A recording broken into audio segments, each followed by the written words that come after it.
What's happened with house prices this month? We're now in the middle of the spring selling season, which is typically the busiest time of year for the housing market.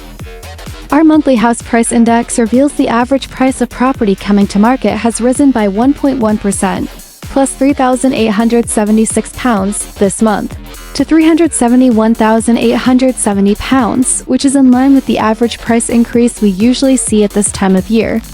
We're seeing the number of homes listed for sale at its highest level for a decade, showing lots of people are keen to make a move happen in 2025. Why have house prices increased? Our research shows that historically, February and March are the best months for sellers to put their homes on the market, as the highest proportion of homes listed in these months go on to find a buyer, which can often mean sellers coming to market will make the most of this increased activity and set a higher asking price as a result. This month's price increase is in line with the seasonal average, indicating that sellers are taking a realistic approach, rather than setting over-optimistic asking prices. But new sellers are competing against a decade-high number of other sellers trying to secure a buyer, meaning buyers starting their home search will be greeted with much more choice than they might have found in recent years. The top of the ladder market, 4-bed detached homes or any home with 5 bedrooms or more, has seen the biggest monthly average rise with a 2.1% monthly increase. This compares to the plus 0.5% rise we've seen for typically smaller, first-time buyer properties. Buyers enter final straight of the stamp duty race. With the end of March stamp duty deadline now mere days away, our analysis shows there's a huge logjam of 575,000 homes waiting to complete the conveyancing process, with many of these buyers facing potentially thousands of pounds in additional moving costs. Our research shows that around 74,000 moves, including 25,000 first-time buyers, will just miss the March deadline and complete in April instead. Should they complete in April rather than before the 31st of March deadline, it could amount to a combined £142 million in extra tax. While the hope of an extension is fading, the Chancellor's spring statement arrives just before the deadline, which could be an opportune moment for the government to announce a short extension.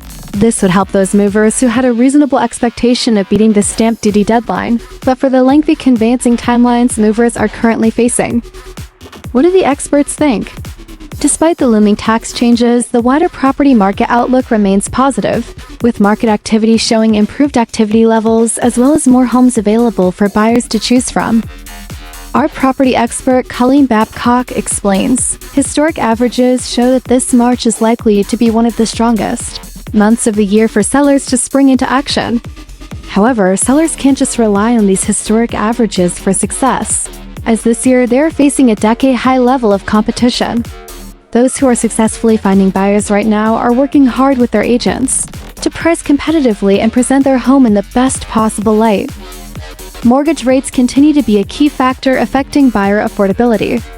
Matt Smith, our mortgage expert, adds, "We're still seeing lenders price competitively where they can to secure mortgage business at this typically busy time of year. However, the economic turbulence happening globally is impacting mortgage rates, and we're seeing some small rate fluctuations on a week-by-week basis." What else happened in the housing market this month? We're continuing to see strong activity in the housing market. The number of sales being agreed is 9% higher than at this time in 2024, and the number of new sellers is now 8% ahead of this time last year. Both are positive indicators for continued market activity after stamp duty increases at the start of April. New spring buyers who won't benefit from the current stamp duty regime will find that when they kickstart their search, they'll be greeted with the best choice of properties for sale at this time of year since 2015. This increased choice is helping to create a more balanced market, though it does mean sellers need to be realistic about their pricing expectations. Mortgage rates remain a challenge for buyer affordability, with the average 5-year fixed mortgage rate now at 4.74%. While this is down from the peak of 6.11% in July 2023, it's only marginally lower than the 4.84% of this time last year. You can check the current average mortgage rates here.